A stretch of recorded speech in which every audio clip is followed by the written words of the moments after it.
Praise the Lord. கர்த்தர் நல்லவர்.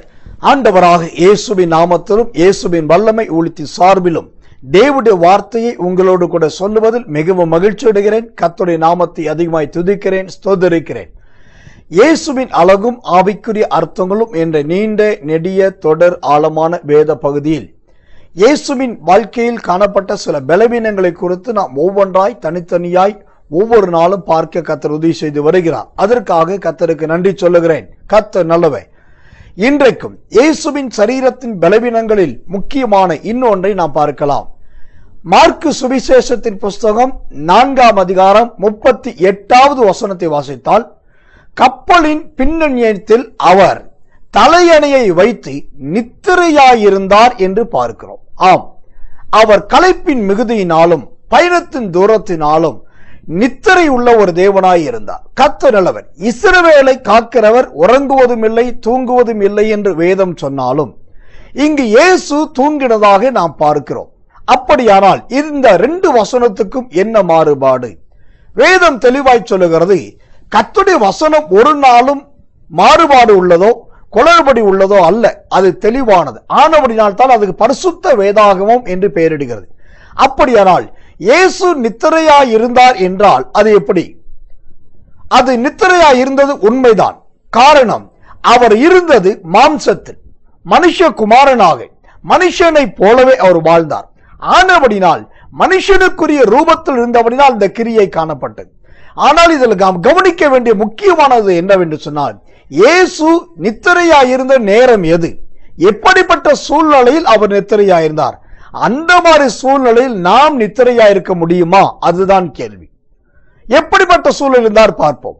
மத்தேயு சுவிசேஷத்தின் புஸ்தகம் 8ஆம் அதிகாரம் 24வது வசனம், மார்க்கு சுவிசேஷத்தின் புஸ்தகம் 4ஆம் அதிகாரம் 38வது வசனம், லூக்கா சுவிசேஷத்தின் புஸ்தகம் 8ஆம் அதிகாரம் 23வது வசனம். இந்த வசனங்களை வாசித்து பார்த்தால் இயேசு நித்திரையாயிருந்த 7 சூழ்நிலைகளை வசனம் நமக்கு விவரிக்கிறது. 1, கடலின் அலைகள் வந்தபோது, அலை எழும்பின போது அவர் தூங்கி நித்திரையாயிருந்தார். 2வது, பெரும் காற்று அடிக்கும் போது அந்த சூழ்நிலைக்கு மத்தியிலும் அவர் நித்திரையாயிருந்தார். 3வது, சாகும் நிலை வரும்போது, அதாவது சீசர்கள் ஐயோ நாங்கள் சாக போகிறோம் என்று சொல்லுகிறார்கள், அப்படிப்பட்ட மரணம் வருவதை போல் இருக்கும்போது கூட அவர் பயப்படாமல் நித்திரையில் இருந்தார். 4வது, கவலையே இல்லாமல், சீசர்கள் கேட்கிறார்கள் உமக்கு கவலை இல்லையா? அப்படியானால் கவலையே இல்லாத ஒரு தூக்கத்திலே இயேசு காணப்பட்டார். 5வது, சுழல் காற்று சுழன்று சுழன்று அடிக்கும் போது அந்த சுழல் காற்றுக்கு மத்தியிலும் ஒரு அயர்ந்த நித்திரையிலே அவர் நன்றாய் தூங்குகிறவராய் அமைதலின் தேவனாய் வெளிப்படுகிறார். 6வது, மோசம் நேரிட்ட போது என்று வசனம் சொல்கிறது. ஆம், என்ன நடக்குமோ, உயிர் போகுமோ, கப்பல் கவிழுமோ, நாம் தண்ணீரில் விழுந்து விடுமோ என்று சொல்லி பல மோசங்கள் சூழ்ந்து சூழ்ந்து வந்தது.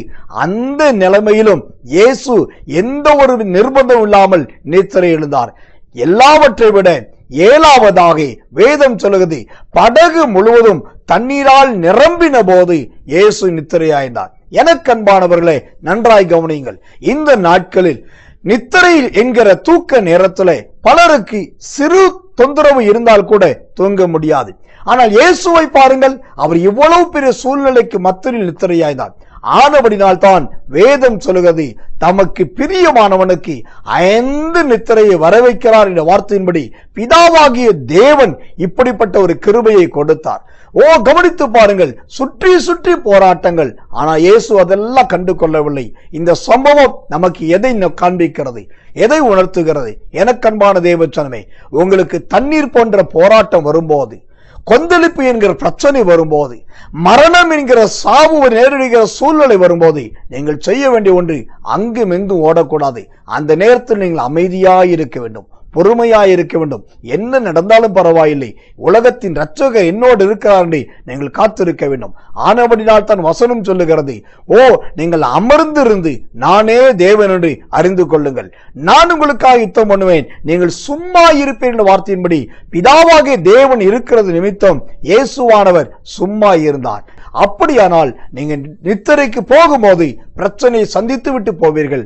ஆனா தூங்கி எழும்பும் போதோ உங்களை சுற்றிலும் இருந்தே ஒரு பிரச்சனையும் இருக்க போவதில்லை, ஒரு நிந்தையும் இருக்க போவதில்லை. ஒரு காற்றும் கொந்தளிப்பும் சுழல் காற்றும் இல்லாமல் கர்த்தர் அமைதலாய் மாற்றப் போகிறார். கர்த்தர் நல்லவர், கர்த்தர் நல்லவர். இயேசு இப்படிப்பட்ட சூழ்நிலைக்கு மத்தியில் நித்திரை செய்ததற்கு என்ன காரணம்? ஏன் அப்படிப்பட்ட நிலைமையில் இருந்தார்? அதற்கு முக்கிய காரணம் உண்டு. மத்தேயு சுவிசேஷத்தின் புஸ்தகம் 8ஆம் அதிகாரம் 27வது வசனத்தை வாசித்தார்.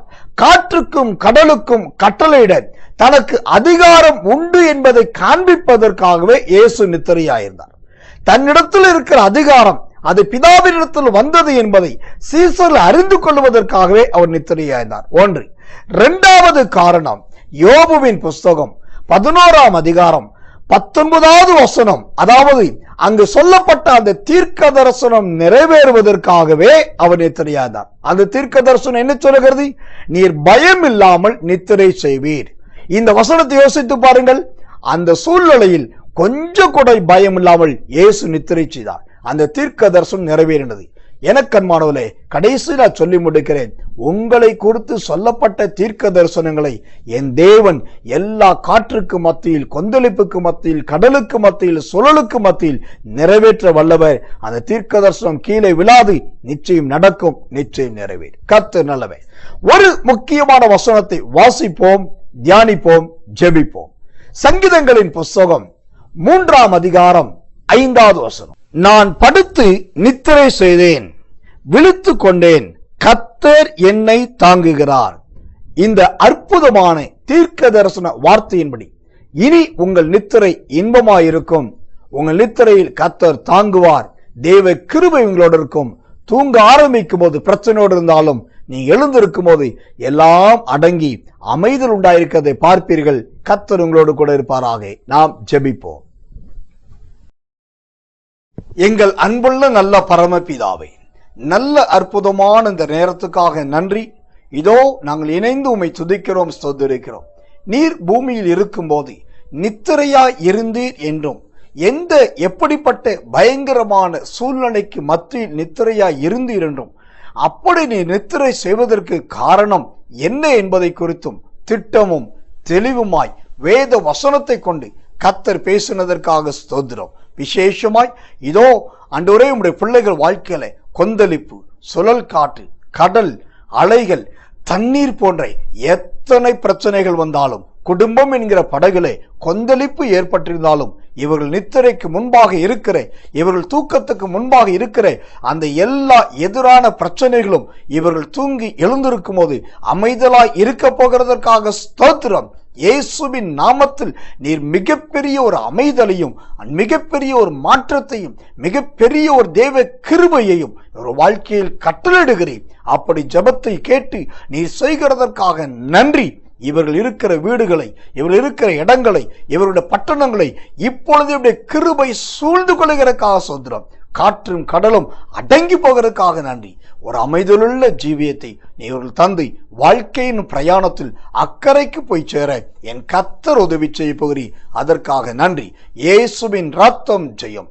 இயேசுவின் நாமத்தில் ஜெபிக்கிறோம் நல்ல பிதாவே. ஆமேன், ஆமேன், ஆமேன்.